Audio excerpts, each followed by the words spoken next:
Hey everybody, we'll be going live in just a few minutes with what I hope you'll find to be some good stuff. Be right back in just a couple of minutes.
Okay, I'm muted. It is truly a Ray Kaufman stream once again. He's muted. Can you hear me now? So now I was doing the roll call real quick. I said Darth Magus, Rick, Michelle, Eva, what's up, brother? How we doing? Strife Stream, Desi, Mike, Michelle, Lenny, how we doing? How we doing tonight? What do y'all want to talk about? I'm just kidding. Don't kill me. I already know. I know what you want to talk about. So, hang on. My camera is delayed. I'm having to do this every time, it seems like. Give me just a moment. We'll fix it.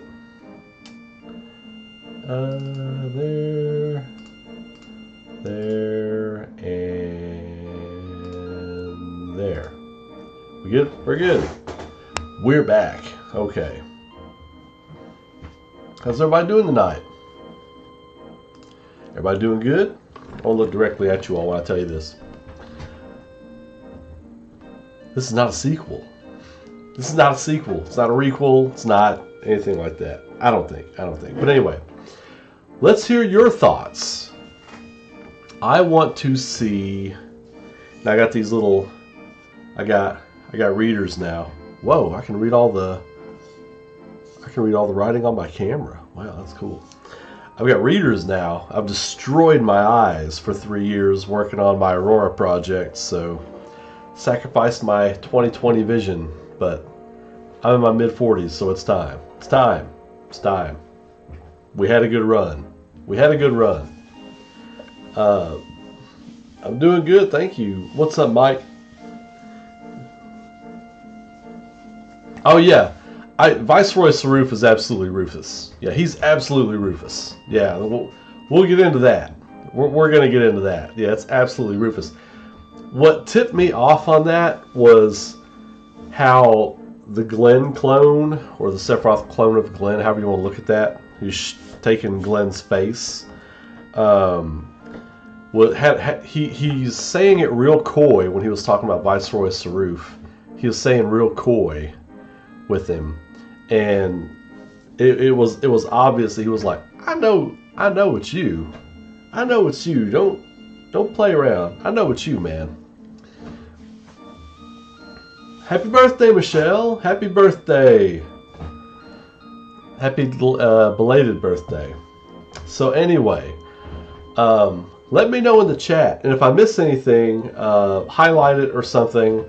I'll try to get to all of them tonight. I'm going to do this. This is my initial 24 hours after finishing Rebirth knee-jerk reaction theories live stream.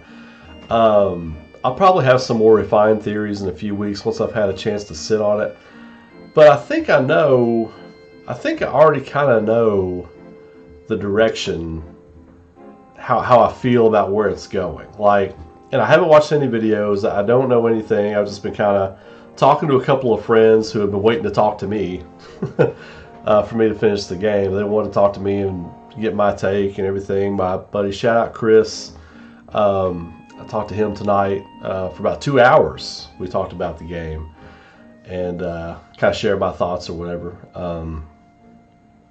Crazy different from original, but we'll end up with Humanity Survive. I actually think it won't be too far removed from the original, but first off, let me just give my thoughts real quick. And like I was saying, anything y'all want me to talk about, put in the chat. If I miss it, I'll try to go back and read them. Not trying to get you to do this, but you can super chat, and I will see all those. I've actually got a button here where I can look at super chats that have come in, and those will all absolutely get read and discussed in detail in conversation with you after I get through the things I want to say real quick. So I want this one again. Here we go. So it was really beautiful the way they showed, they transitioned from Zack being a focal point and transitioned his mystery into what is going on with Aerith. Zack was absolutely a delivery mechanism for what Aerith is doing, right? Like these little pocket dimensions that are created, these pocket realities that are getting created. I was real skeptical on that before finishing the game, because I was like, man, this could really get off the rails. This could really, it has to have something to do with the live stream. That's the thing as a writer, as a creator, that you can play with, and you can play with at your discretion, because we know nothing. It's the Force.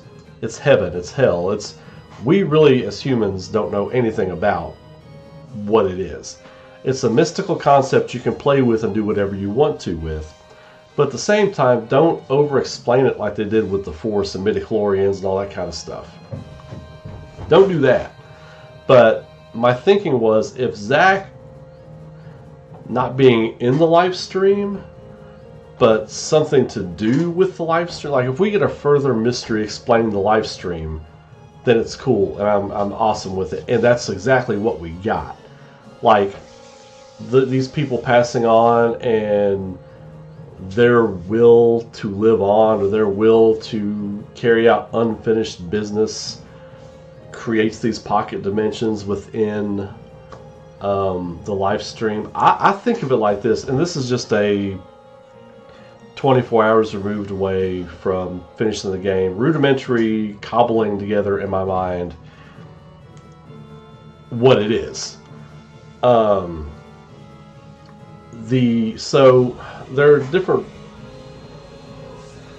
Mike, super chat, what's up, man? Thank you for that.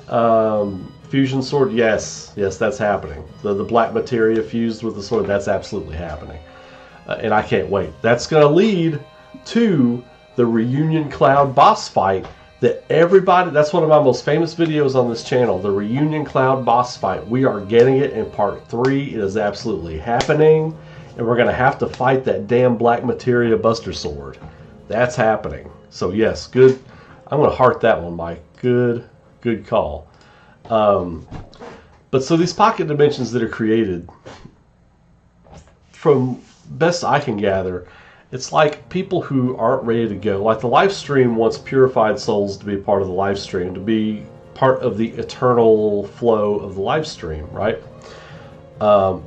So I would think that if you come in like if you think of paranormal stuff, ghosts and things like that, I had unfinished business, I want to see this person before I died, I'm mad, I'm angry, I'm malevolent now. The live stream doesn't want that being a part of the live stream, because that becomes like what is essentially the negative live stream, right? So creates these pocket dimensions, like this own personal afterlife for them, you know, where they can finish what they need to finish, then go on about their business.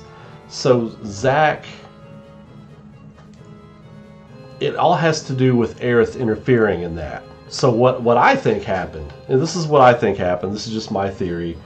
So Zach created this pocket dimension for himself, right? And the Aerith that we meet walking around the streets of Sector 5 with Cloud in that scene, that is what I'm calling Eternal Aerith. Eternal Aerith is this Aerith that's in the live stream, right? She kind of actually represents the live stream, I think. But she's still Aerith. Like, she's still the bubbly girl that we know, the weird Aerith. She's still her. She's still her, but she is, in essence, like the embodiment of the live stream. So this is the same Aerith that goes cyclically through creation, destruction. She's always a part of the live stream. Just as Sephiroth is always a part of the live stream. You know, we talked about those cyclical time loops. Destruction of Gaia, rebirth of Gaia, destruction, rebirth, all that kind of stuff. We're in rebirth right now. We're experiencing the rebirth of everything, which is, the name Rebirth has so many different meanings for this game. They did a great job with that. So Zach creates this pocket dimension, right? So, but there are several other pocket dimensions being created that are slightly different, right? The different stamp bags and all that kind of stuff. They're not timelines.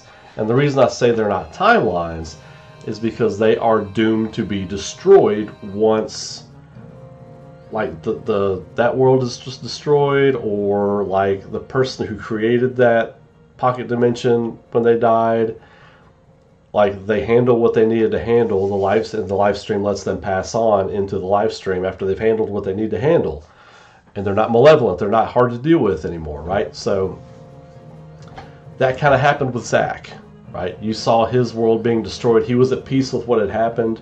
He understood what had happened to him. He understood where he was and what was going on, and then he went on. And then, so we see another Zach, and the one with the pink bow on his hand. They were different ones because they made a point to show that Biggs had like a different stamp on his chip bag. There was a different stamp spray painted on the corridors of the place where he had the bike. Anyway, you all see what I'm saying. There's a line that drove this home for me. And it's right before Sephiroth explains to Cloud what these different dimensions are and what the homecoming is. And, you know, it's when all these different dimensions that are created, the life stream gives life to those dimensions to create them for that soul it's passing on, to help purify that soul to become part of the life stream. It's water filter of sense.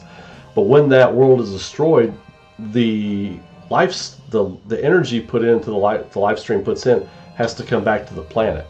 So as those realms are being destroyed, Sephiroth is wanting to intercept that energy.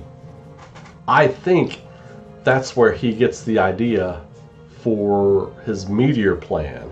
He's like, what if this main world here, Gaia, what if I do the same thing to it? What if I damage it so badly that it has to have all this energy from the life stream to fix it, and I just get in the middle of that? That's getting a little sidetracked. I'm rambling a little bit, but Sephiroth, when he's explaining to Cloud what these things are, right before he does that explanation, he finds Aerith hiding in Zack's bubble, right, that he's created. He goes, oh, this is where you've been hiding. He's not talking to Aerith that's in the real world with our party, the Aerith that hasn't died yet. He's talking to Eternal Aerith. He's talking to the eternal version of Aerith. And she's like, oh God, he found me. You know, he knows what I'm doing. He knows what I'm up to. We got to speed this along. We got to roll. We have got to roll. So Aerith and Cloud have their conversations. Aerith is trying to help Cloud. Like when Zack leaves the room, Aerith wakes up. And then she's talking to Cloud. She's like, oh, you're finally awake. You know. They go for a stroll. And they're out and about. And it took me a few seconds to figure out what was going on when you're talking to these vendors. And then the vendor's like, wish we just had a little more time. They're all a part of the live stream. Like, they all understand what is happening. They're there to help Zack pass on. They're there to help this guy pass on. But Aerith has interfered in this particular bubble, which is why when people are talking about things Cloud has done or whatever, like Zack's like, no, we talking about Cloud? No, it's not. That's Aerith's interference in that world. It's like defragging. It's like defragging things, right? She's not supposed to be in there. So, but she hides there, and the first time she has the first opportunity, Cloud's out, she's out. They both wake up, and she's taking Cloud around. She's talking to the different vendors. The vendors are talking about, you know, I just wish I had a little more time. You know, this is great, and you do this and that. This is what I'm good. She's getting Cloud comfortable with letting go. She's trying to show Cloud these people are comfortable with letting go and everything. And she's showing Cloud the sky, the fracture, the thing being ripped apart, and then eventually it's going to be destroyed. She's showing him that, getting him ready for what's going to happen. Eternal Aerith is. She's trying to prepare him for the blow and the shock that's about to overcome him, but she can't tell him what's about to happen. So, and then you see the different Zack things happening, and then, you know, his will is so strong, even when his different little pockets are destroyed, he's basically creating new pockets. And I think that Eternal Aerith and that version of Zack with the Iron Will, that version of Zack with that Iron Will, those are the two versions of them you see at the end of Advent Children. Zack shows up literally dragging Cloud. Cloud needs a lot of help right now in the real world as he's trying to mentally stay stable and all that kind of stuff. He needs a lot of help right now. One thing in Advent Children, the presence of Zack shows up when Cloud is feeling defeated, doesn't feel as powerful as he should be, doesn't feel like himself. That wolf shows up, right? The wolf shows up. It's kind of watching over him, kind of in the real world, when his soul needs tending to, and when that spiritual part of him needs tending to, Aerith comes to him. When both of their influences have been combined on Cloud, he becomes the hero he's supposed to be and all that kind of stuff. So at the end of Advent Children, when you see them walk off, their job is done. Cloud, he's fine. Their job is done. They're leaving. The scenes, the ethereal scenes with Eternal Aerith in this game, like the bright light, the flowers and stuff, they're lit exactly like Advent Children. So you put that together. So a couple years ago, when the devs released that statement saying this is going to lead right into Advent Children, so don't worry about it, they weren't talking about making an Advent Children game. They were saying, hey, when this game is over, it's going to lead right into Advent Children. So we're not like drastically changing anything crazy.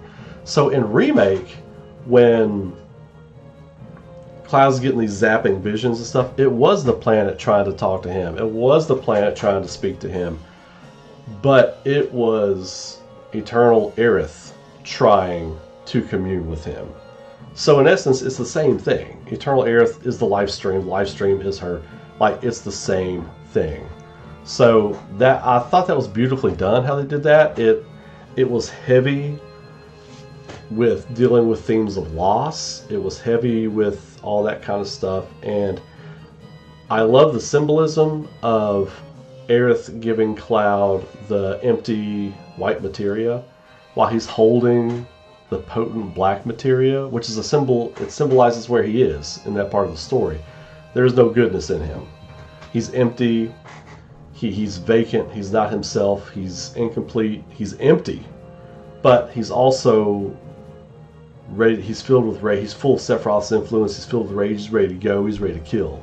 You know, as evidenced in the Temple of the Ancients when he's just murdering and trying to murder, death, kill everybody. You know.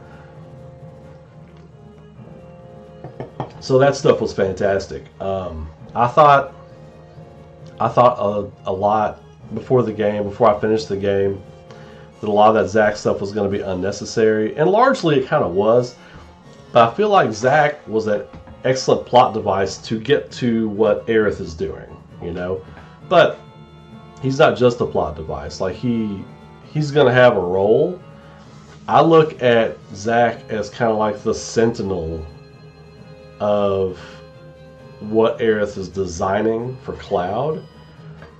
I think it's symbolic that Zack is literally dragging Cloud to Sanctuary, like spiritually speaking, because this is all spirit realm stuff. It's all spirituals. A bunch of you commented earlier talking to me about it's more spiritual than Butterfly Effect. I didn't mean like Butterfly Effect in the broad sense, but like your actions creating like a fissure. And I've always kind of thought that's kind of where this was going for a long time. I didn't think it was timelines, because for me, a timeline has like different, like look at the original Full Metal Alchemist series. Those are different timelines. Like alchemy progressed over here, industry progressed instead over here. Like, but in Final Fantasy VII Rebirth, it's the same exact world. You're just creating a pocket dimension, a fissure. It's not like they went into a world where Shinra didn't exist, or the ancients survived. No, it was just an offshoot. So it's not a different timeline. So I'm glad they dispelled that. There was a lot of cool stuff with Zack in there. I like that they positioned him as kind of like a guardian, because what's he doing? Like, he's sitting on the steps of the church when Sephiroth finds Aerith and Cloud in the church. He knows they're there, and Zack almost feels like he has a guardian role. He's trying to protect Biggs the whole time. He's trying to protect everybody the whole time. He's trying to protect Cloud. He's trying to find help for Cloud. He wants to protect Aerith. Excuse me. He's trying to protect Biggs. He's sitting at the church when Sephiroth shows up, just chilling there. It also explains why in that one cutscene when Zack walks into the church after Remake, and those people are in there sobbing, it's not the live stream. It's a pocket dimension that's been created by people who are suffering and can't go into the live stream yet. It's kind of like purgatory. It's kind of like purgatory, not in the Catholic sense, but it's very much kind of like a purgatory until they're ready to enter the live stream or whatever. I dug that. I dug the explanation. I wasn't the biggest fan of it before, because I thought it lent itself to being real messy, but I liked what they did with it. So, Aerith's death. There is a version of Aerith where Cloud is imagining her being alive. It's part of the broken nature of what is Cloud. So it didn't bother me a whole lot after a few seconds that they didn't do the water burial scene. If you go back and watch the stream, like, I was shocked at first when I realized they weren't doing it, and then I was like, oh, he's like gone. Like, they did it, but he doesn't remember it. So, before I get on to the next point, I'll make the rest of the points. So there's that version of Aerith, right? That he's imagining being there. And that could be the weird Aerith that seems kind of off that's next to him. You could say it's the Genova cells within him trying to project that she's there. You could say that. You could just say it's his broken psyche. But there's something wrong with that Aerith there that's waiting on him. But the Aerith that's talking to everybody on the field, that's eternal Aerith. Or that she's visiting with everybody. That's the eternal Aerith. And I say that because Red 13 could feel her presence. He's the only one that's like Aerith. And we know that she has like a really... His race has a really deep tie to the planet. We know that. Also, she can't get on the plane and go with them. If it was like some kind of like weird psychic break within, mental break within Cloud, she would be getting on the plane with him. But the fact that her feet have to stay connected to the earth, in my mind, you know, it was symbolic. I'm not saying that's a rule, a physical rule, but I felt like it was symbolic. She had to stay connected to the planet. I felt like that was really cool, and a really cool way to show that was her in the live stream. Now, as far as like Aerith was a part of your party being dead, and now she's a ghost, I don't know how that's going to work out. I don't even have a theory on if Eternal Aerith is just dead Aerith or whatever. I'm not going there yet. That's a whole level of conspiracy theory board that I'm not ready to tackle yet. But so the other point I was going to make is her water burial scene not being present in the main game. That is absolutely going to be the thing we see when Cloud puts himself back together and with Tifa's help. It's him dealing with trauma. It's him dealing with the mental issues that are brought on by trauma, PTSD, burying things and not dealing with them, you know, all that kind of stuff that will pollute your soul. After we see the scene where Sephiroth stabs Cloud, he grabs the Masamune and he chucks Sephiroth into the live stream. After we see at the big heroic moment, then it's going to cut to the water burial scene. Him picking Aerith up off the altar, walking into the water with her, and it's going to hit like a Mack truck. It's going to hit after what I always call the most important and potent moment ever created in a video game. Cloud's redemption. Cloud's restructuring of Cloud, putting him back together, figuring out who he is. After you get all of that, which is already potent and magical and life-saving and all that kind of stuff, and that scene has saved lives, like real lives. That scene has saved people's lives. No shit, no joke. Once you hit that, and then you hit them with that, the water burial scene, that's going to hit like a ton of bricks. And that's going to be amazing. And then you're going to be ready for endgame after that, or whatever. The endgame for the last installment's probably going to be like 25 hours. But Mike Brooks, Cody Christian voice acted the water burial scene. I think it will be in part 3 when Tifa helps her build his mind. Yeah, exactly. Let go of L2 and R2 to let her go. Just hang on to it forever. Just like, I'll do it. Don't let it go. Yeah. So yeah, that's going to hit like a ton of bricks. Cloud, then putting him back together is going to be amazing. So I think those are some of my initial thoughts and theories. We'll see what you all want to talk about. The other thing I want to talk about with them being on the grass, and everybody's like, well, why can Cloud see the fissure in the sky? I didn't comment it on the stream when I saw it, but I thought it was pretty obvious. Like, I did that video a few years ago where I said that the new Final Fantasy VII Remake Saga borrows a ton from the Lord of the Rings, and it borrows a ton from the Matrix, of all things. Cloud can see the Matrix now. That's all that is. He can see the Matrix. Like, So when his soul was pulled into that pocket dimension, that purgatory, whatever you want to call it, to commune with Aerith, and he looked up and he saw that, he can't unsee that anymore. So all these other pocket dimensions, they're always going to be just being destroyed and gone or whatever, whether it's a connection to Zack or whatever, and the different pocket dimensions that he's in, and whether or not you're going to be able to commune with him and battle in those or whatever. I don't even want to speculate on that yet, because that's 30, 40 hours of gameplay right there. Like, he can see those. Like, he sees those now. He sees those. Yeah. He can see the Matrix. That's it. And that makes him more dangerous once he figures out how to work it. Now, remember, in the Matrix, when Neo learned how to see the Matrix, he wasn't instantly like a threat to the Matrix. He still had to learn how to do things. You know, he took out Smith real quick, but he still had to learn how to do things. And Sephiroth is very much an Agent Smith kind of like thing in this anyway, but we'll get to that another time. But yeah, he can see the Matrix. That's what's going on. And Sephiroth, like, I was curious about where they would go with Sephiroth and Cloud's relationship. And Sephiroth, Cloud, Zack, and Aerith, that whole square thing. But I loved that they made Aerith the hero of Rebirth.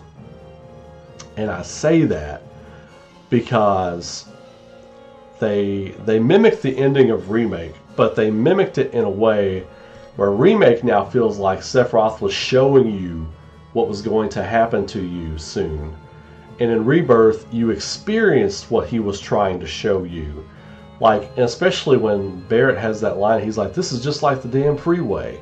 You know, well, yeah, and there was a reason. They mimicked all of that stuff, and they even brought you back to Cloud's broken psyche. Inside of his mind, him and Sephiroth's about to have another meeting with him, where they're in front of the edge of creation in Cloud's mind, and Cloud's, you know, Sephiroth's kind of running him down, you know, and then Cloud's more broken at this point, and then who comes in to help Cloud?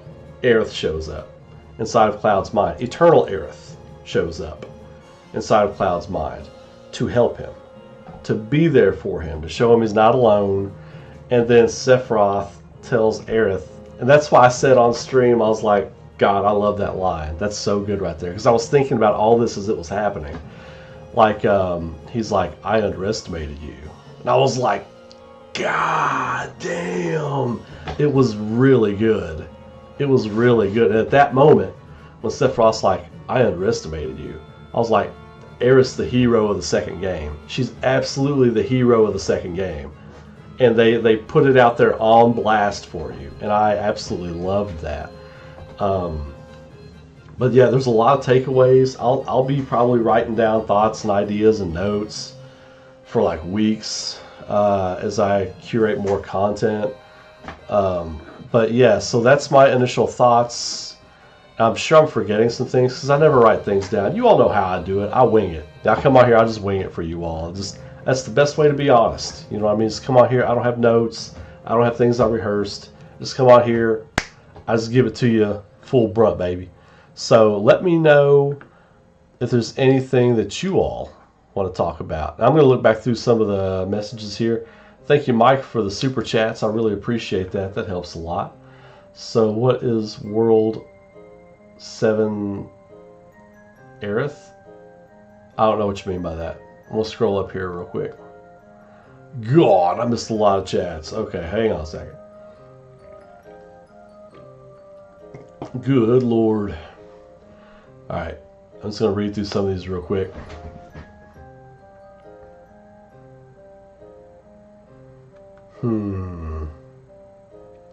What role is Zack going to play in the next game? The last line we hear from him foreshadows their worlds coming together again.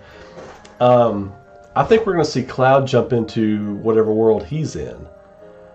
Because I don't think Zack can intervene in Cloud's world. You know, and that's another thing. I'm glad you brought that up, because like Advent Children, we never see Zack physically walking in the world. We see his influence. Oh yeah, how many stamps? I've noticed like I think 5 or 6 stamps. I'm not paying attention to those things. I'm just paying attention to whenever I see a new one. I'm like not keeping a scorecard counting the stamps. That's irrelevant at this point. I feel like that's just window dressing. The point is there are different stamps a lot of different times. So I think that's them giving you the hint. It would be interesting to see who has kept score of that though. But yeah, so you never see Zack physically until the end of that, when you see the ethereal light behind them and him and Aerith are going back into the live stream. I think this was Zack figuring out what's going on with him. Like that was the interesting thing with Zack in this. Like if you have to put him in there, I thought it was interesting. I was like, oh my god, they had Zack survive, and it's like created like a butterfly effect second timeline. They showed him survive. But now it makes sense. Like once they've shown you what's going on, it was his journey figuring out what his role is now. He's going to be there to help guide Cloud, to help him save the world, as a guide, as a teacher. It's like if you have to think of it a certain way, I would look at it. He's like Obi-Wan Kenobi, right? He's dead, but he can come to Luke through the Force, through the live stream. He can come to Cloud and be a sort of a guide or a mentor of sorts, you know. So I think that was really, yeah, I think it's a good analogy right there. He's Obi-Wan Kenobi now. So except he's a little bit younger than Obi-Wan, a little bit younger than old Ben. He's young Ben Kenobi.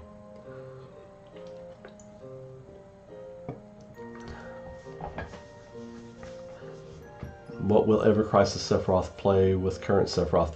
I don't know anything about Ever Crisis, I'll be honest with you. I'm just going to have to go back and watch those videos. I don't know enough to comment on that right now, but I'm sure I'll have a thought on it some other time. I like most of this take. I think Zack is saved now, like Marcellus in TOTP. I don't know what that is. When Aerith saves his life pretty much the same way as that. Oh, okay, I see what you're saying. Maybe. Give the Knights of the Round lightsabers. I'm down with that too. Bring it on. Bring on the Knights of the Round lightsabers. I'm ready for it. The world's ready. Maybe each Knight of the Round is a different colored lightsaber or something like that. If you put in your weapon, you get like a lightsaber. That'd be dope. But yeah, there's so many different film analogies in this remake saga. It's going to be interesting to see where they go with some more of those moving forward.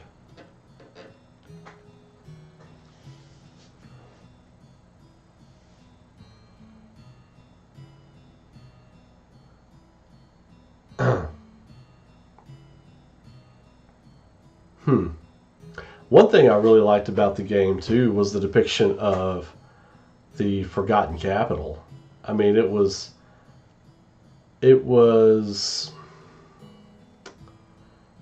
beautifully eerie. It was beautifully scary. It was haunting. It was haunting. The way they were able to pull that off was just so good. So good. I've talked to a few people who don't like the remake saga, and they were like, the last 2 hours of that game cooked. The last 2 hours of that game absolutely cooked on all burners. It was really good. But, you know, they just got to bring it with that same energy. I really loved what they did with the characters and the stories unfolding and all that kind of stuff. But I'll be interested to go back and play through it again to kind of try and pick up on a few things. Except for the Rufus fight. The Rufus fight still sucks. Rufus fight still sucks. If I'm offering complete honest thoughts, it's no better. It's no better.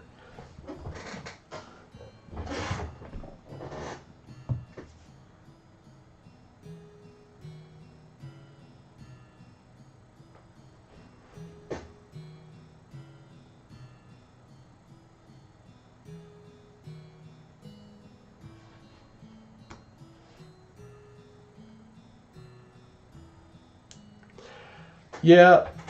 Oh, I know the scene you all are talking about now. Yeah, I know the scene you're talking about now. But I just feel like when you come to a point where you've done the things that Sephiroth has done, um, you you're the villain of the story. I mean, there's no coming back. There's no redemption for Sephiroth.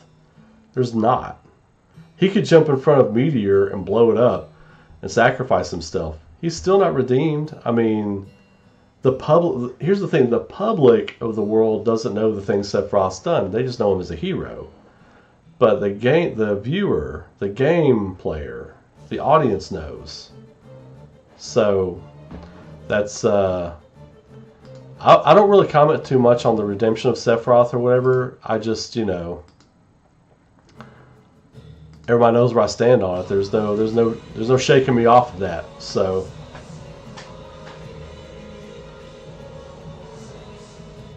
Oh, thanks for the super chat, Mike.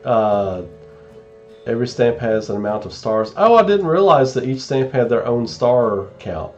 Huh. I didn't know that. That's cool.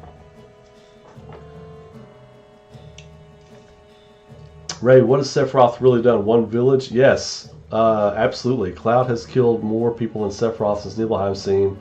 Let's keep it 100. Here's the thing, man. Here's the thing. When you're playing a game, you're killing soldiers, right? If you want to do a soldier body count, how many soldiers did Sephiroth kill in Wutai? I mean, we can go down that rabbit hole. You know what I mean? We can absolutely go down that rabbit hole. Sephiroth's victims have faces. He killed Cloud's mother. He killed Tifa's father. Need I go on? His victims have faces. His victims have connections to the people in the story. If you want to argue semantics, every video game character ever made is a villain then. So that argument doesn't hold water. You're taking that bucket from the river and it's spilling right out on the shore. You're not making it to the village with that water, bud. As a Shinra employee, same thing. You're fighting enemies. That's in war. That's wartime stuff. That's in battle. That's wartime. Sephiroth killed innocent civilians in cold blood multiple times. That's a done deal. That's what he has done. That's what he has done. That's thematic structure too. You're a film review site. You got to know that one, bro. You got to know that one. Glad to catch your stream. Uncle Ray. That's right, Dude Central. Uncle Ray is back in the building. Saw the ending video yesterday. It was amazing. What or how do you think they'll incorporate young Sephiroth and Ever Crisis events into Part 3? My knee-jerk reaction says they won't. They could do some flashbacks or something like that, but I think that's why they're giving you Ever Crisis, right? So they don't have to incorporate that. So you'll just have that. It's like reading the Silmarillion for the Lord of the Rings. I look at Ever Crisis as almost like an appendices for the remake saga. It's almost like an appendices. You can go back and check it out if you want background, but you're not going to need to know it to necessarily know what happens in the story. So that's my take anyway. Of course, I've not gotten deep into Ever Crisis. I've not had the time. Maybe sometime, but I don't like the game structure of Ever Crisis. If I'm keeping it 100 with you, keep it a buck. I'm not real big on the way the game is made. I don't like playing on mobile because try to play on mobile, you gotta do the weird thumb D-pad thing, and like my thumb, I'll be paying attention to the screen. My thumbs always wind up here. I'm like, oh crap, that's why they're not moving. So I'm not good at playing things like that.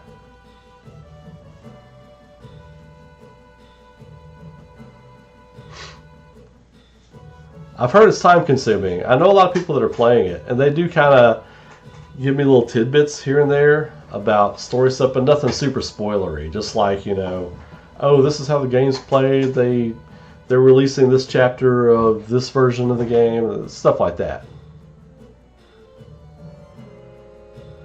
Just need to watch the first soldier cutscenes. I think you told me that last night, right, Orly? I think you told me that last night. I would be interested to see some of the Dirge of Cerberus stuff, though. It's on Steam. Yeah, I just don't like the game structure of it for some reason. I don't know, man. I don't know. I'll try to get into it at some point, but there's some other stuff I want to play right now. I really want to play the Suikoden 1 and 2. Lunar's coming out. That's going to take over my life when that comes out. So,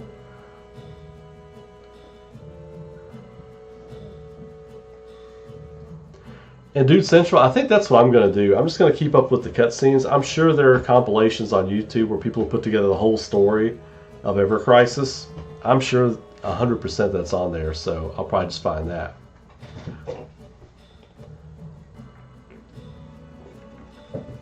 Who's looking forward to the Judgment Day track in Rebirth? I mean, the third game. Me too. Suikoden 2, one of the greatest games ever made. Let's go. Lunar 2, one of the greatest JRPGs ever made. God, I'm ready. I'm ready. Dude, I've got Suikoden Remaster locked and loaded and ready to go. I'm just waiting on an opening to get to it. That'll probably be the next thing we stream until Lunar comes out.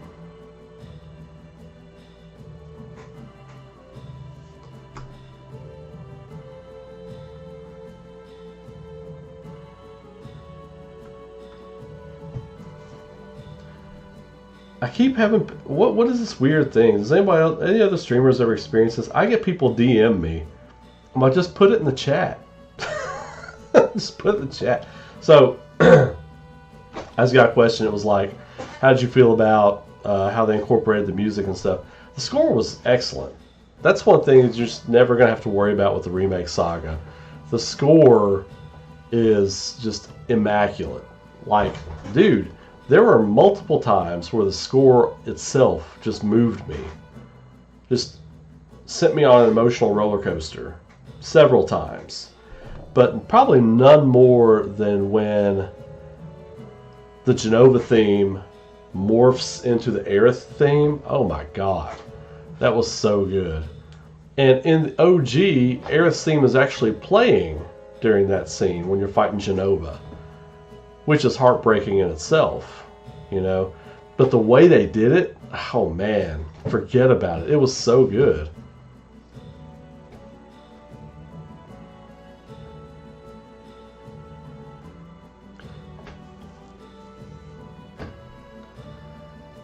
We got to play as Zack and Sephiroth in Part 2. Any surprise characters we get to play as in Part 3? Rufus Shinra.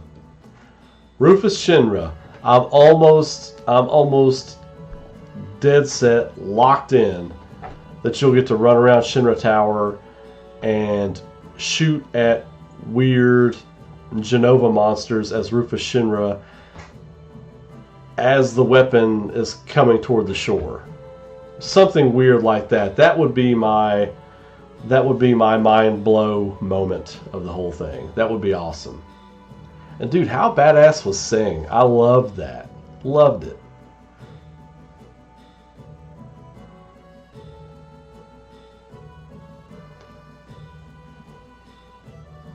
Oh yeah, Lunar is one of my faves. One of my faves.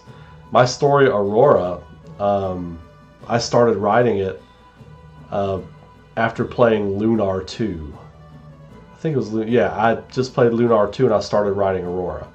So many JRPGs influenced Aurora. So if that gives you any indication how much I love Lunar.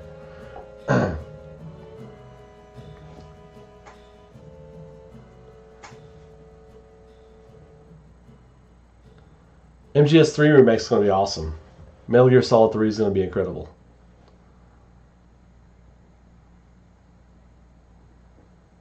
Yeah, dude, like the way they mixed and produced those tracks was awesome.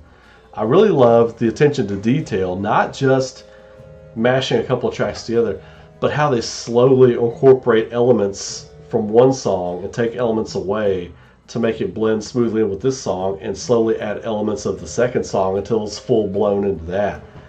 That was what really blew me away the most about it. Because like even in the Temple of the Ancients area, you get the ding ding ding, like it was slow, but it was just an acoustic guitar. And I made this analogy. It was beautifully creepy, like being out in the middle of the woods, coming across an old derelict cabin, and just some old man sitting there picking his guitar, playing beautifully almost like a siren calling out to a soldier at sea. You know, just, you know, you don't need to go around that cabin. You don't need to go up and say hi or throw a tip or say you're so good. You just keep walking, stay away from that cabin, but the music is beautiful. That was what Temple of the Ancients music sounded like to me. That was the analogy I played in my head of it, you know. It was really good. Will Genesis be in Final Fantasy VII Remake Part 3? Yeah, sure. I'm not off the Genesis train yet. Like, I think you kind of have to put him in. Like, you can't nod to every single character and event in Final Fantasy VII and really not go there. I mean, you could, but people in Japan really liked Genesis when it came out. It's not, I think Westerners are really people that just didn't like Genesis very much, but no. People in Japan loved that character. They loved, like, any character rocking red, like Inuyasha, Bash Stampede, characters like that are very popular in Japan all the time. And I do mean all of the time. Inuyasha and Bash Stampede are still two of the most popular marketable characters in Japan. Genesis was kind of in that mold. You know what I mean? Dante from Devil May Cry, super popular character in Japan, all over the world. You know, so they love characters like that visually stand out or striking.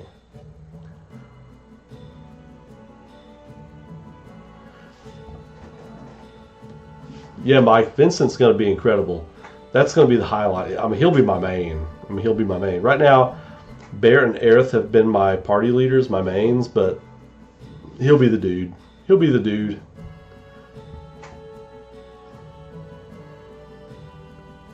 Sid theme is going to be amazing.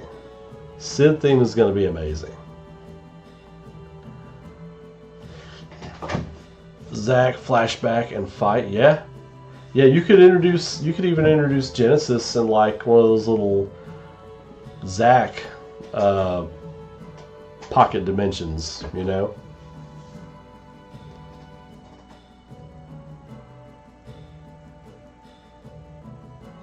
Deep ground loop, how do I think it'll be closed? It certainly seems like they're setting it up to be Yuffie's story, like finishing off her part of the story. Will Kadaj be in part 3? Nah. I think you could see things that happen in the future. But people in Remake absolutely have the ability to at least discern events that are going to happen in the future. Like, that's why the references of Kadaj, Yazoo, and Laws pop up sometimes. Not because it's a sequel, but because people can get echoes or whispers, right, of the future. Like, that's absolutely a power that some of the people have in this world.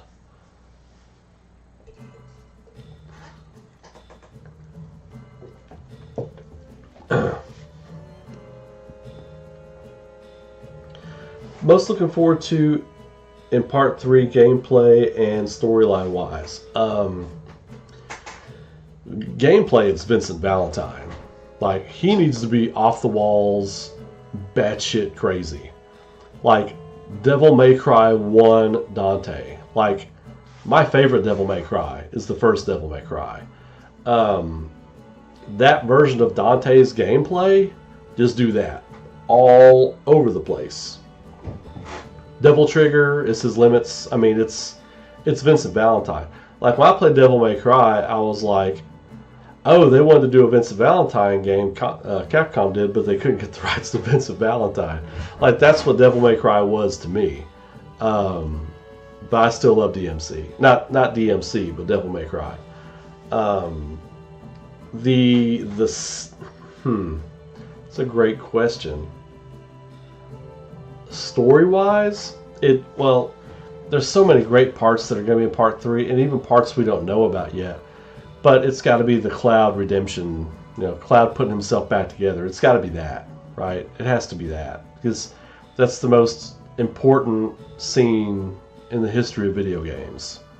Like, it's the greatest scene in the history of video games.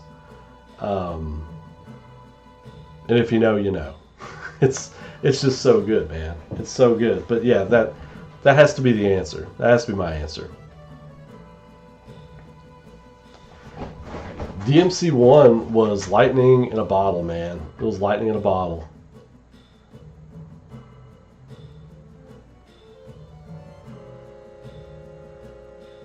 Oh yeah, like full party text.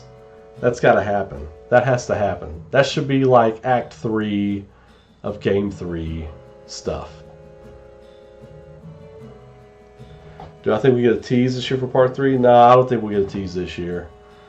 I also think they're going to take their time for Part 3. I do.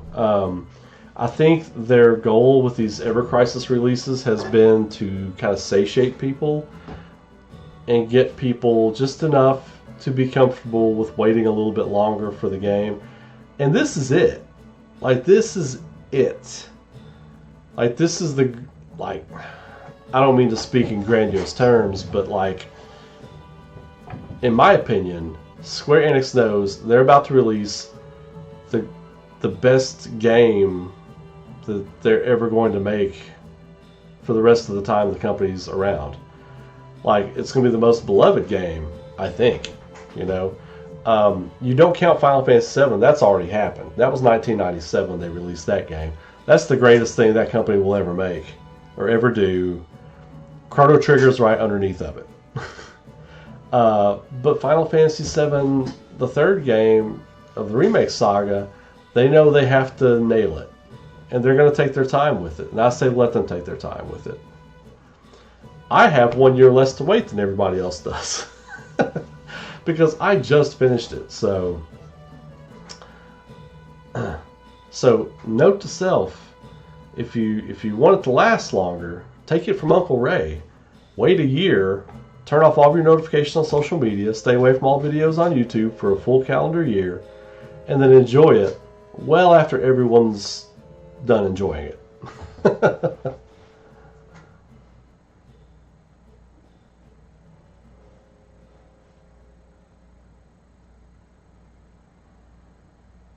Switching party members to combat would be really great. I wish they would do something like that. I don't know how hard that is to do with the way... I wouldn't think it's too hard to do because they're kind of around the battlefield anyway. It's not like you're importing new assets. The assets are already on the field. Switching between what the characters can do and what I don't know. I'm not a game programmer. I don't know how hard that is, but I'm sure it's something they could do.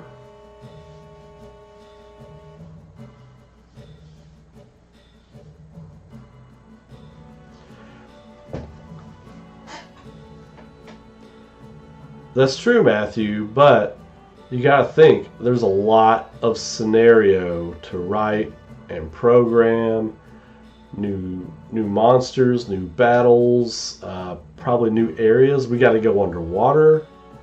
So I'm sure the whole world is mapped. I'm sure the entire world is mapped and created and all that kind of good stuff. So that's a big part of the work. So I'm hopeful for 2027 that we get the game in 2027. I'm hopeful, but I wouldn't be surprised if it's 2028. Honestly.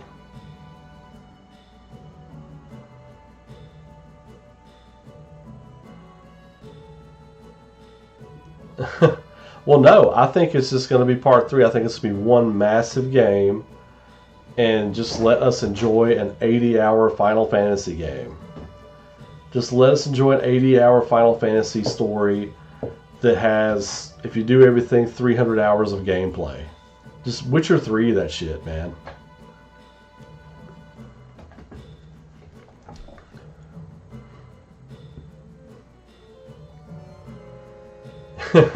That's right, Bobby, yeah.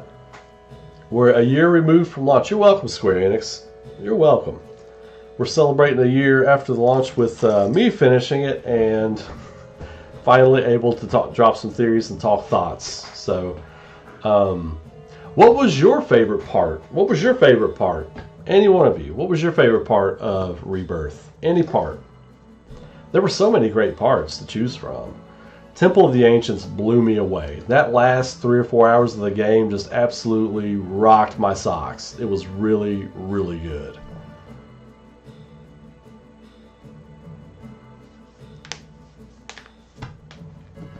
Yeah, part 3 is going to be massive. Yeah, we're going back to Rocket Town, Wutai, Medeal, Underwater Reactors, Isaac Lin, Glacier, Northern Crater. We've got the Knights of the Round quest. We've got all the ocean exploring we'll probably be doing. I wouldn't be surprised if you get like ghost ships or something like that. You know, sky's the limit. All the weapon battles. You know they're going to add some weapon battles. And here's the thing: after Remake Part 3 is done, bring on the DLC. Bring on the DLC. You know they're going to want to milk this thing for what they can. As long as the DLC is good for the end of the game, I'm fine with it. Like if you make like a Dirge of Cerberus as the DLC, I'd be totally cool with that. Advent Children DLC, how big would that be? And you could flesh it out. You could do more with the characters. You could make it better, which wouldn't be hard, than Advent Children. Advent Children's not a good movie. It's not a good movie. It's fun to revisit Gaia, but it's not a good movie. You could make it good. You could make it good. Let us spend time with the other characters. Forgotten Capital. Queen's Blood was amazing. I'm looking forward to going back and just playing Queen's Blood. Like do a Queen's Blood run.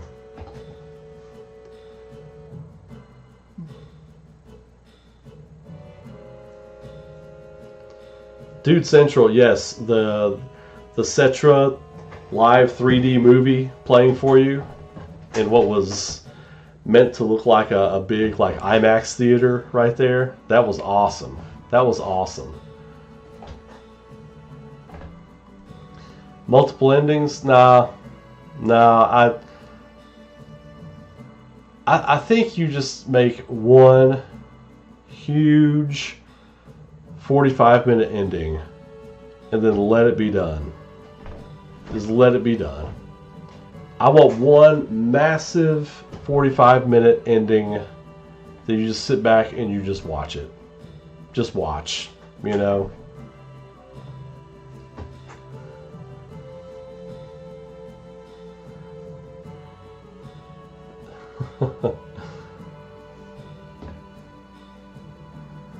Well, yeah, Cards fan, that's what Advent Children is. It's a bunch of set pieces. Set pieces, horrible script, and yeah, it wasn't great. It wasn't great.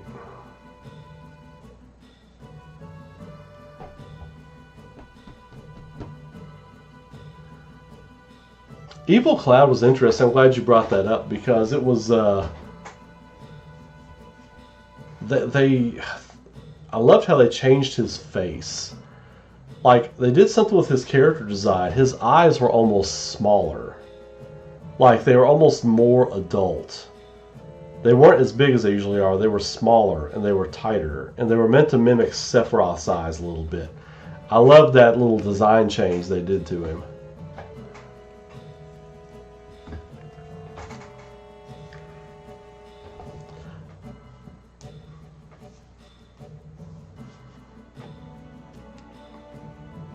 Oh!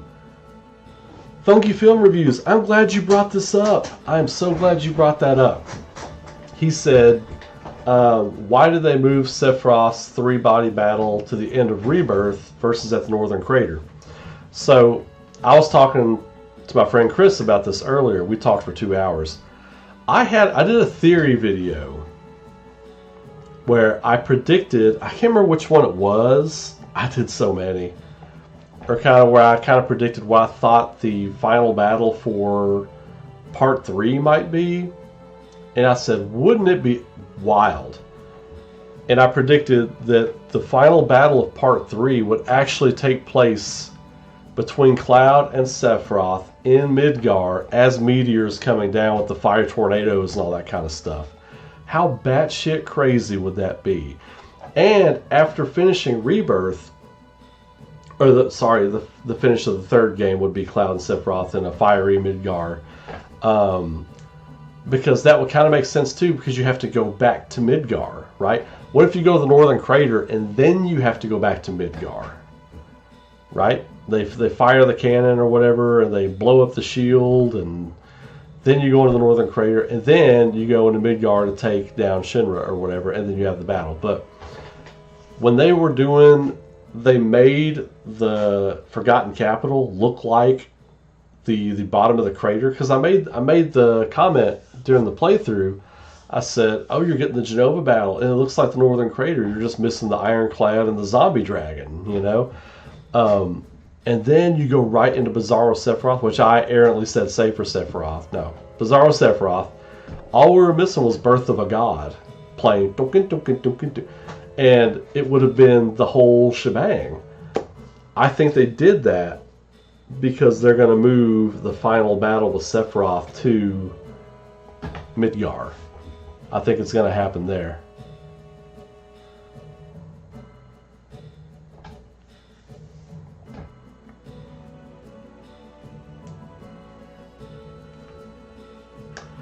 Ultimate weapon fight in the sky and air combat or traversal. I think that would be wild.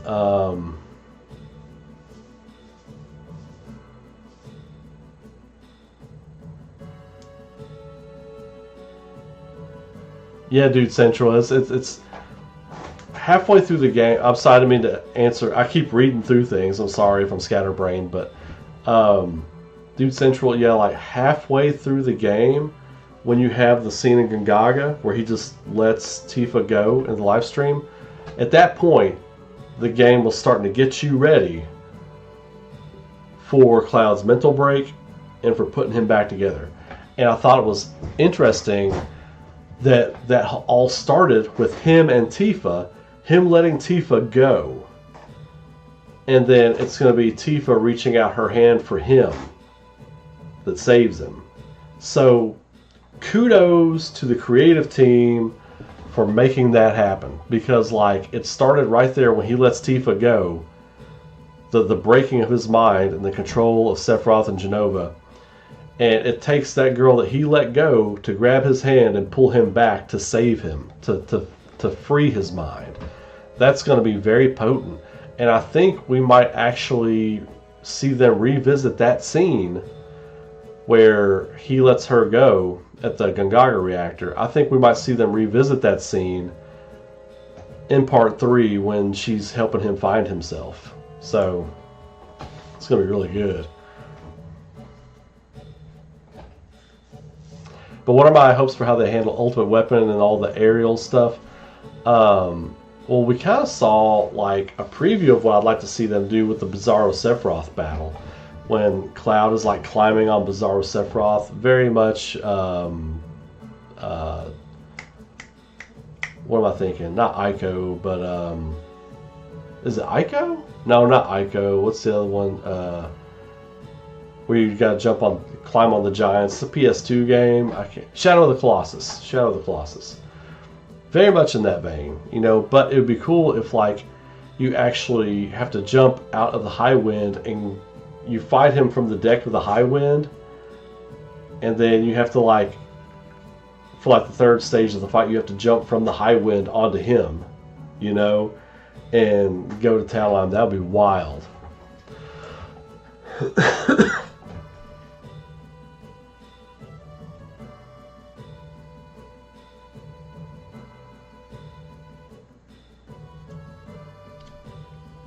Well, Joaquin, I think you're going to get Safer Sephiroth against the party.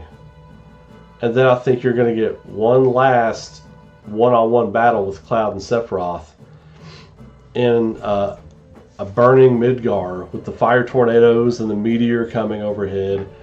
And I think it's going to be Cloud fighting Sephiroth with kind of the spiritual help of like Aerith and Zack, maybe. You know what I mean? Or at least their influence there. Maybe a battle that you really can't lose, you know? where you keep mysteriously getting healed, or you keep mysteriously getting like planetary protection granted on you or something along those lines.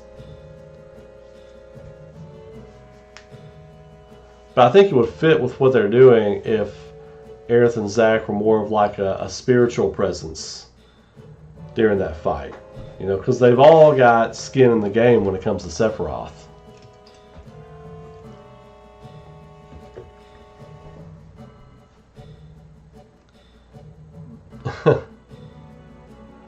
Man, so many chats to read here. I'm trying to read them all.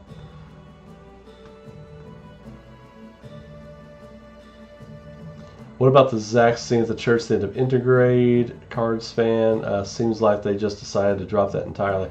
No, we talked about that earlier. Oh, wait. At the end of Intergrade. Which scene was that? Is that when he goes into the church and he's looking for Aerith? And like there's people in there crying or whatever? Is that the one? You'll have to remind me.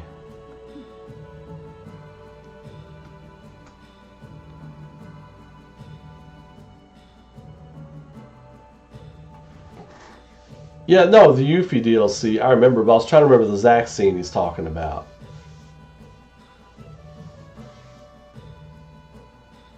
Okay, yeah, so yeah, we talked about that earlier. Like, it's kind of like a precursor letting people know that, you know, now that we know what those things are, it makes perfect sense because, like, Zack goes in there when he first arrives in that little pocket dimension, he's looking for Aerith. She's not there, and so like the people were in there crying and stuff. That's more like purgatory kind of stuff, right? And Aerith isn't there yet. Like Zack has to create that little pocket dimension with his will before she figures out a place to escape to and go to. And so like Eternal Aerith, like once all that's going on and that dimension's created, then you see like the Shinra news thing with Avalanche being, you know, wiped out, and Aerith is there, and Zack has to go rescue Aerith and get her home and all that kind of stuff. And I think that is Eternal Aerith forcing herself into that pocket dimension. And Zack, the protector Zack, she's setting him up to be a protector. He comes and gets her, takes her there once he finds out what's going on. And that's why it does come off as kind of weird as far as like the timing of things too, right? I think one of the fun things that we were talking about earlier on with a thing like the live stream or with the Force or with the Matrix is that, you know, these like almost like ethereal, beyond us kind of things, as a storyteller, you don't always have to make things that pertain to those things make sense. Like, you know, we don't understand heaven and hell. We don't understand the Force. We don't understand the life stream. You know, you can play with those to an extent. Not to explain everything, just be like, oh, because of magic. You know, you have to explain things to an extent. But you can also forgive a little bit of wonkiness here and there if they just want to play with ethereal concepts, which I thought they did a really good job of explaining throughout the game. But yeah, like Zack walking into an empty church, she's not there yet. You know, Eternal Aerith, not there yet. People crying in a church, it's death, it's loss, it's, you know, purgatory, you know, essentially for the live stream.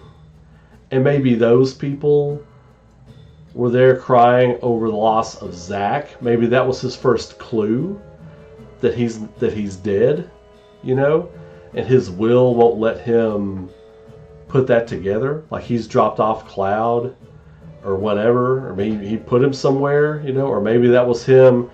You know, now that I'm thinking about it, maybe that was him first creating that pocket dimension and just looking for Aerith, you know, and then we go back and he's dragging Cloud to Midgar. Who knows? Or it could just be a whole different pocket dimension altogether. You know, could be the first one he stopped in. It destroys itself. It collapses on itself. That his will creates another one. He's dragging Cloud to Midgar. You know, It's like those movies, those comedies or whatever, where like people get killed over and over and over again, and they keep coming back and trying again and trying again. You know, it's kind of like that.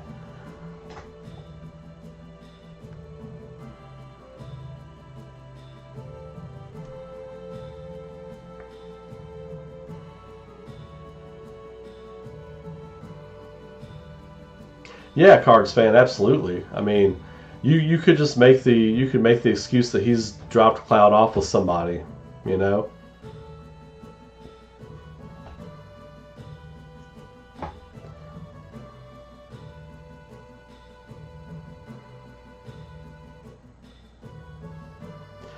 Yeah, exactly, Joaquin. Like, I think they've set up things. Well, first off, I'll say this.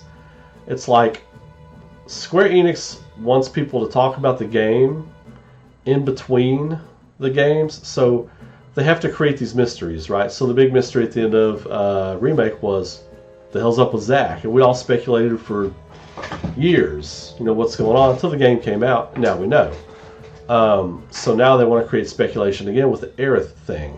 I felt like a lot of the Zack cutscenes were just there to kind of write themselves out of the mystery, if that makes sense. Not saying they didn't know where they wanted to go with it, but that's also why you didn't play as Zack. Like, no battle as Zack, there wasn't anything programmed as Zack.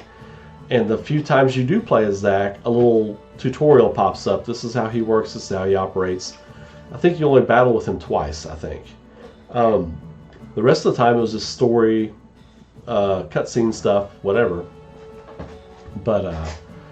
But yeah, a lot of the Zack stuff was them writing themselves out of this mystery and into the next one.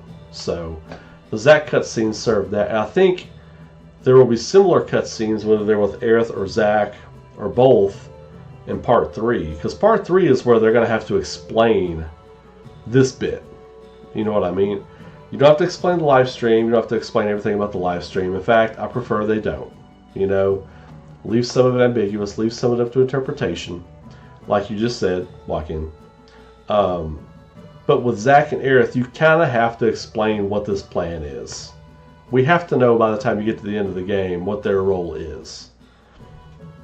And I think it's twofold. I think Zack is like an Obi-Wan Kenobi. He's going to be like an Obi-Wan Kenobi for Cloud in some way. He's going to help protect the live stream. And Aerith is going to try and help guide events to the ultimate salvation of the world or whatever through Cloud and all that kind of stuff. So,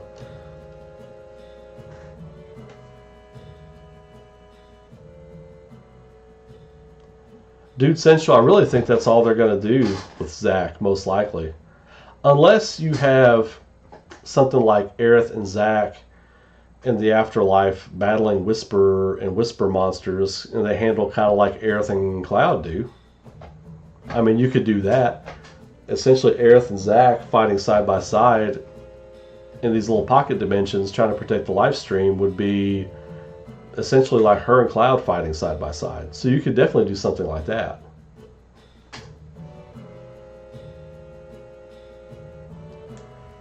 Exactly, Matthew. Exactly. Got to make that clear. What's the plan? You know, what do we do? What's the play here?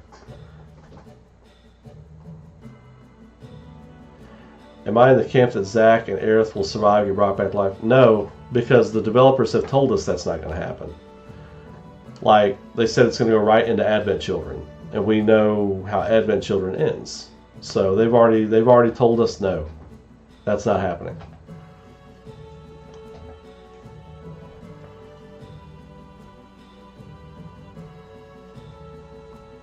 Peach Booty, I like that. That would be really cool.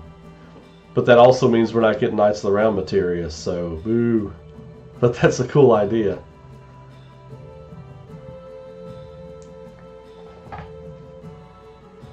Well, yeah, that's exactly what's happening. So here's the deal. Like, I think I said it in the stream last night, Darth Magus, that, you know, Eternal Aerith, well, I'm calling her Eternal Aerith. You know, just so people know the difference between her and the Aerith that died and the Aerith that's stuck in Crazy Cloud's head. Like when she reaches up and he visualizes her reaching up to him when she's dead on the altar, That's the crazy part of him. That didn't really happen. That wasn't Eternal Aerith reaching up for him or anything like that. That was him imagining that because he's holding her dead hand on his face. That's something someone who's lost their mind and completely broken would do in a situation like that. They're imagining their dead friend talking to them. It's going to be okay. It's going to be okay. They're dead in their arms. When everybody else can see this person's dead, and this person's talking to them, you're going to be okay. We're going to get you to the hospital. No, they're already dead. But that person can't see that. That's what's going on with Cloud right there. But what I said in the stream last night was, we've seen Eternal Aerith in Final Fantasy OG. In the church when she's playing with the kids, when you go back to Midgar, and then at the end, when she's praying in the live stream, that's her. You know, so yeah. So we've seen what they're trying to give us of Aerith right now. We've seen it. There is a precedent for it. Remember why I said I don't like the time travel thing? I don't like time traveling Sephiroth and Aerith, and I'm glad that is out the door. God, I couldn't watch another person talk about that again if you paid me. But it was so trash. It was so bad. Because there's not a precedent set for it in Final Fantasy VII. Now you can say they could introduce it like they've introduced the Whispers. The Whispers were always there. They were always the cries of the planet. They're just represented differently now. Time travel is a lore-breaking narrative device that's so powerful that to use that, there has to be a precedent in your story for it, I feel like. There has to be breadcrumbs of some kind or whatever. But with Aerith and with like Eternal Aerith, there is a precedent for that because we have seen shots of what you could say are her in OG Final Fantasy VII. So that's why I'm cool with that, and I wasn't cool with the time travel thing.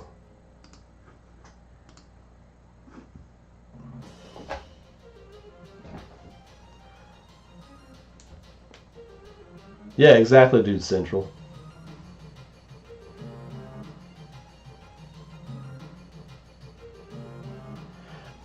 Rick G, I think you're right about that. It'll be like a Turk's battle, right? When you get into a certain like little bit of health left.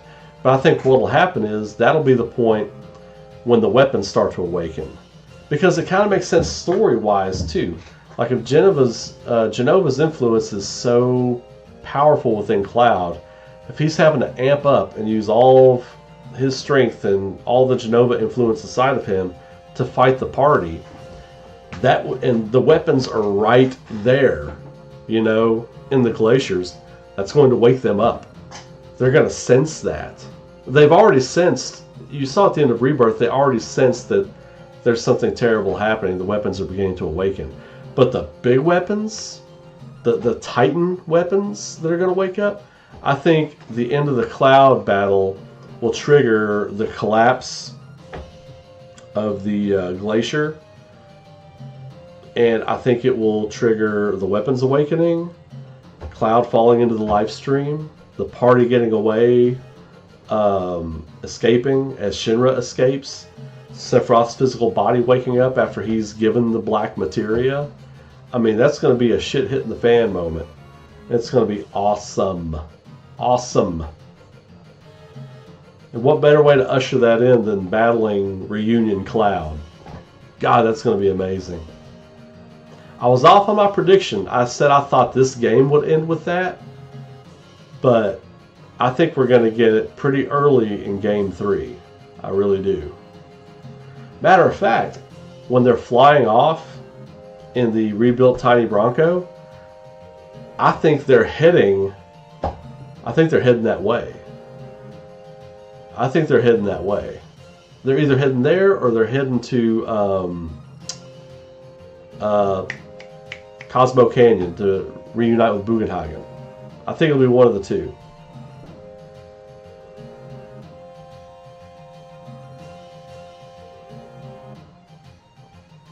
The rainbow effect when Cloud is blocking Sephiroth's sword. We are being led to believe that implies a new world being created. Yeah, or a world being destroyed. Yeah, because you could see that rainbow effect when the energy from the destroyed world was pouring in. So you could see it then too. Could also mean he's about to use his limit break. I'm just kidding about that part. I'm just kidding.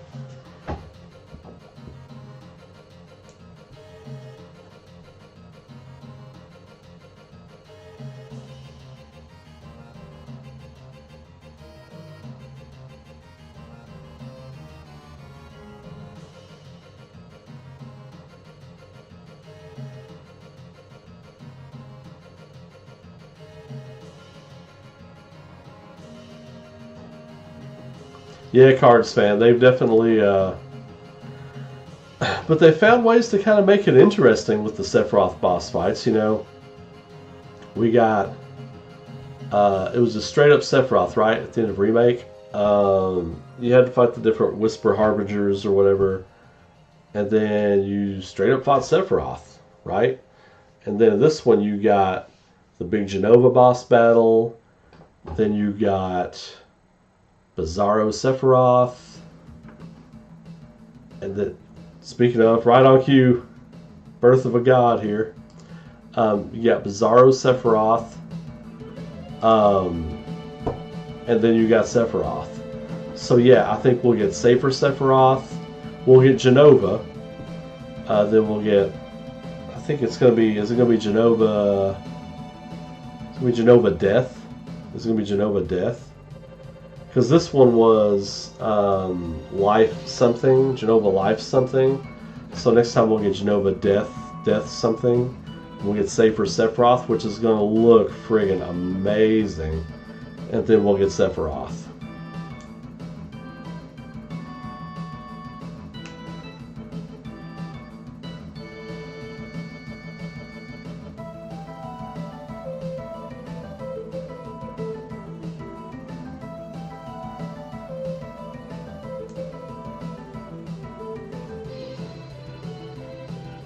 Seventh Infantry being the crew for the High Wind, that would be awesome.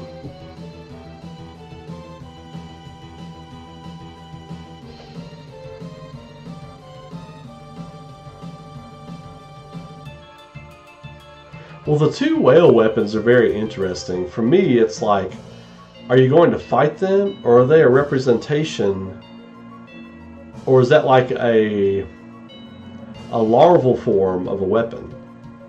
Are they going to evolve into bigger weapons? Because the ones you see at the Gungaga reactor are smaller than those. So do the weapons kind of like grow and shed their skin and evolve? I mean, that could be something to watch for. Genova life changer. Thank you very much. The proper one-winged angel battle. Yeah. Safer Sephiroth.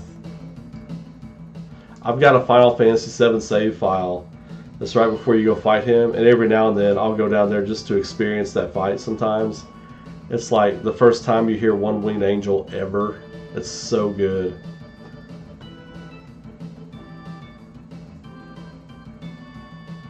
Birth of a God. I was really hoping they would play that last night during that.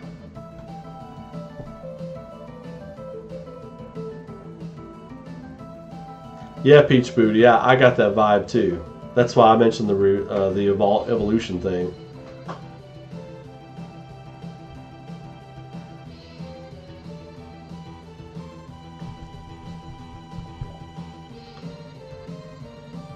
There will definitely be more weapons. I think there will definitely be more weapons than there were in the original game.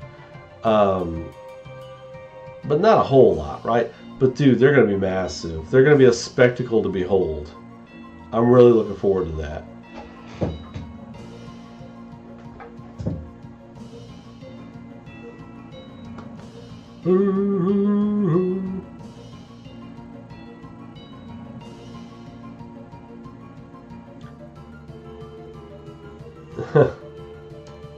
That would be interesting. Doing good, Don. How you doing? Just doing a little post-rebirth discussion. One night later for me, 1 year later for you all. Ha ha.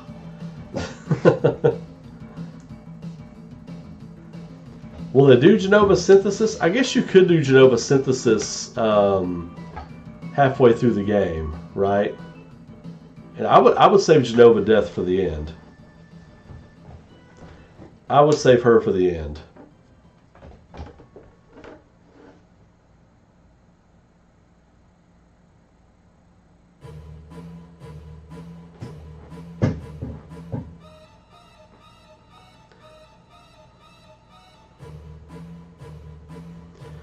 Still, maybe the greatest version of One Winged Angel, because it sounds like Psycho.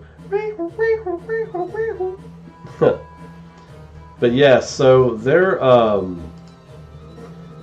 with the weapons, man. It's going to be really, really exciting to see what they finally do. Like, because it's been one of those things where it's like, shut up and bring it for so long, and we've been waiting to see it, how they're going to do it.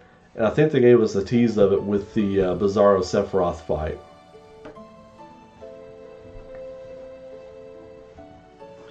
Let me see, what's the music I'm looking for here?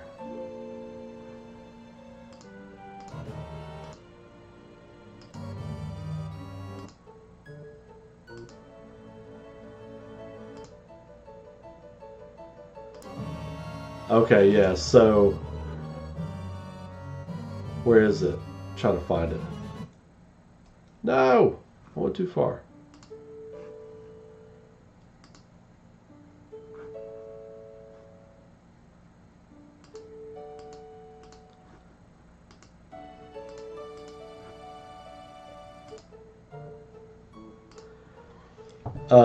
I've been listening to the old OG soundtrack again since I finished Rebirth, and there's a lot of Aerith reference at the end of the game in OG that I tend to forget about a lot of times. But it's going to be really good.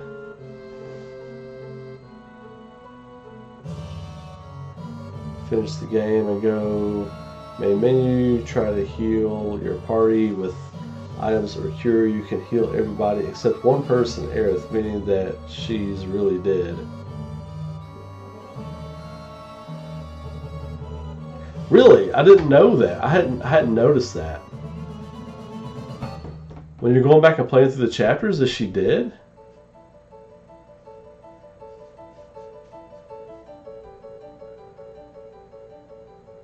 No, Rick, I didn't catch that. But this right here is a theme I'm really looking forward to. I'm really looking forward to this. This is one of my favorite pieces of music in the whole game. And it's when, like, the live stream is coming out and going after the meteor. So good. If this ends the game, I will cry like a baby. If this scene ends the game, I will cry like a baby.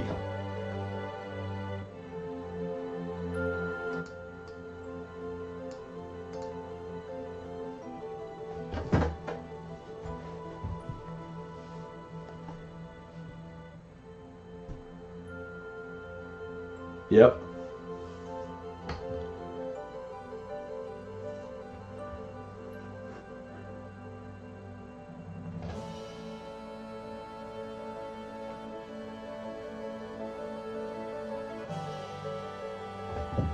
Yeah, my God, man.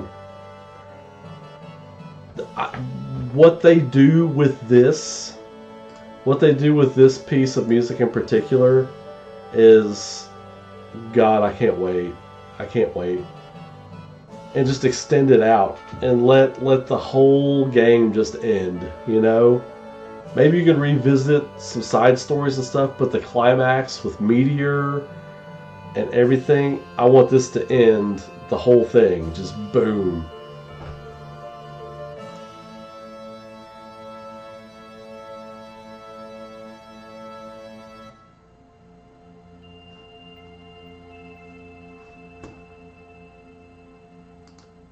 Oh, and did anyone else catch, like, this is something else I spoke with a couple of people about today. Like, you finally get to understand why Aerith liked living under the plate. Every time she looked at the sky, she saw that crack in the sky. Every time she looked up. That's why she said, I miss it, the steel sky, at the end of the first game. Because she's always been able to see the Matrix. Like, she's been able to see the Matrix and deal with the whispers and all this other kind of crazy shit, like, for a long time, you know? So, that really, that really said a lot to me. As soon as we finished the game, and it wasn't until after the high, or not the high wind, but the tiny Bronco flies off from the grasslands, Aerith's watching them, and it was the key art. It was the key art from the back of the FF7 booklet that came in the PS1, where she's kind of like watching the high wind. It was, they remade that key art basically right there. It was that shot. And so the concept of Eternal Aerith has been around since that key art, if you look at it that way.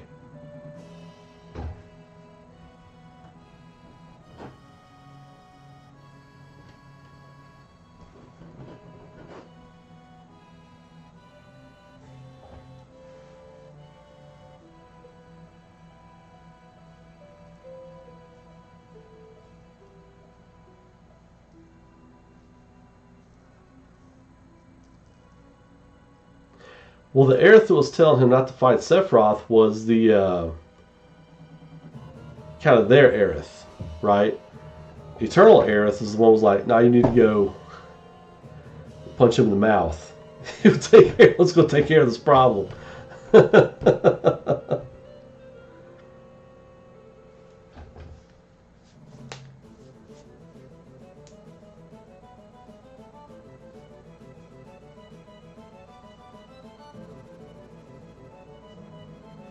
Oh yeah, I don't think meteors is going to hang over the planet. I don't. I think that'll be something they fix. I think, you could easily find Shinra scientists that are like, this thing is it's hurling toward Gaia. It's going to be here within 2 days or something like that, and then you can see it in the sky like a star. And they even say it in the announcement trailer for remakes. They said the star that threatened all, talking about the meteor and everything, but yeah, like, I don't think it's just going to hover over the planet. I always thought that was silly too. It's like, what? It's just going to, like, there's no gravity in space, but it's just going to get dropped on the planet like a bowling ball.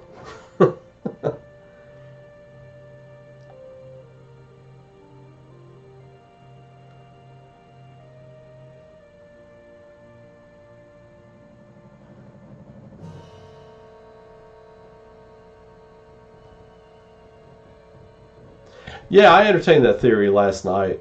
I think I mentioned it earlier that it could be the Genova cells or Cloud's broken psyche painting that errant Aerith in his mind. So yeah, we kind of glanced over that.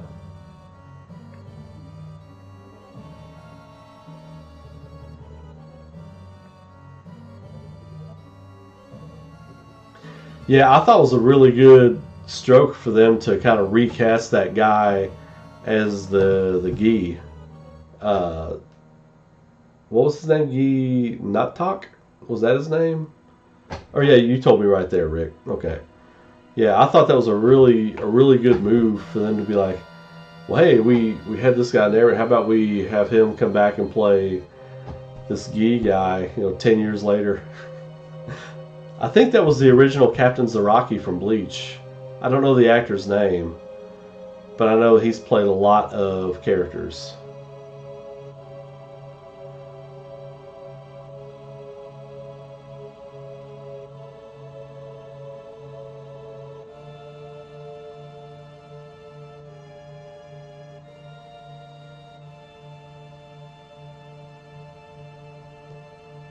Guy Natak, thank you. Yeah.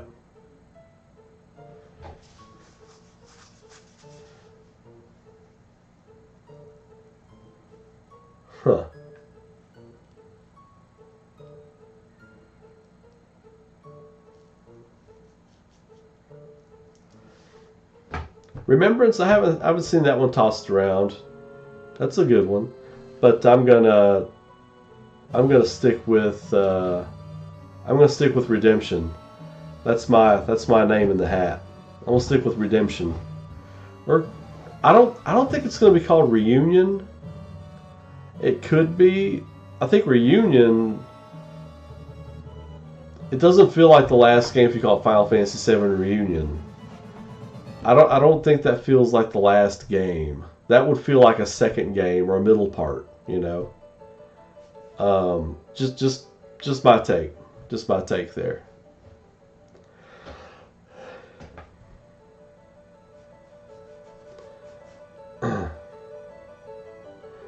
That video's like 4. Yeah, that's why I don't watch the Max Dude Theory videos, because they're like 4 hours. I can't do it, man. I can't do it. But anyway, you know, I've got my theories. Everybody's got their theories. He, like, I don't know what it was, but there was something. He had started talking about Genesis. He's like, I think Genesis might be real. I think they might be doing Genesis. Like, months after I was talking about Genesis, and then people were coming to my videos to be like, did you see Max think Genesis might be in the next game? So I think it might be real. I was like, dude, I've been talking about this since I finished Remake. Why are you going on you don't obviously don't watch my videos. But no, I like Max. I think he's funny. He's a goofball, and I really admire his business savvy. He's a very savvy businessman. Very savvy businessman. I really respect that guy. But since I've been doing content creation, I try not to watch his stuff because big theory crafters and stuff like that, I try not to watch their stuff because I just want my stuff to flow free. Maybe 6 months to a year after the final game comes out, I'll go back and spend a month watching everybody's old stuff. I might do that. Yeah, Reunion feels really obvious too. That's a good point. We'll definitely see Roche in Part 3 because we saw him survive with everybody. I don't know what that role is going to be. I hope he doesn't, like, William Birkin into some Genova monster. You know what I mean? But, you know, after they defeat Genova, though, it just turns back into the regular human body, right?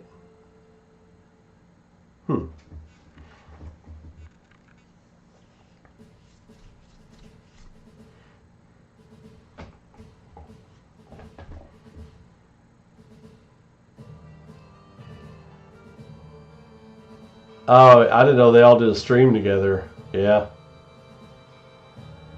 Everyone's favorite theory crafters. Except for one. Except for one. We know the score, though, right, baby? We know the score. It's all good. But that was for Rebirth, though, right? So I hadn't finished it. So I guess it doesn't matter.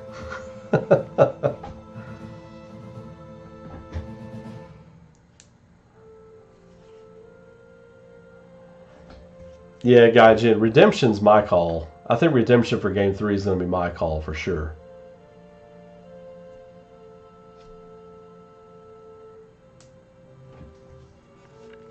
Micah Belmont of the Clan Belmont. What, Final Fantasy VII Refund? Was that the joke for a while? That's what I was running with. Final Fantasy VII Refund.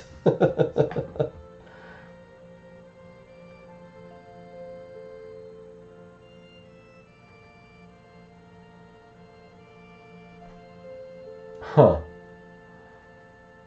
I'm just looking at some stuff right now.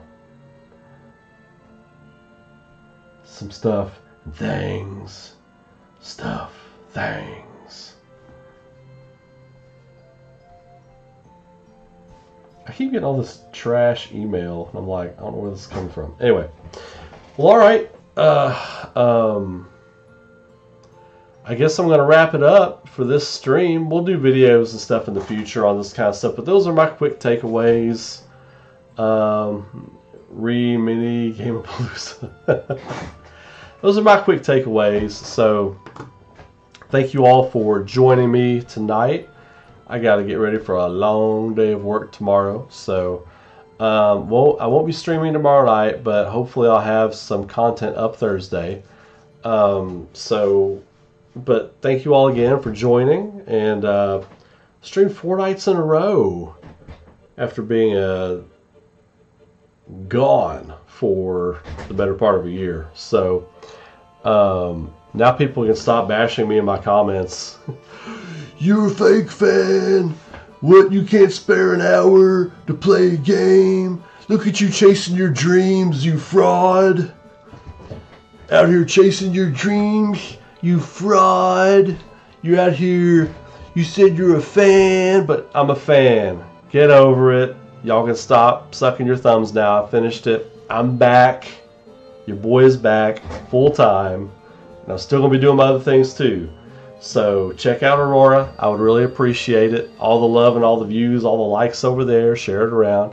And also, if you enjoyed the stream tonight, throw a like on this stream. Let YouTube know people were into it. That's how you do it. Share it around. Talk about it. Tell your friends. Tell your grandma. Tell anybody you want. Come talk to Uncle Ray about Final Fantasy VII. We'll get it done. All right. We all have a great night. Be safe. Be good to each other. Keep rocking. And I will catch you all next time. Maybe this weekend. I don't know. I'll let y'all know. Keep your eyes on social media, and I'll catch y'all later.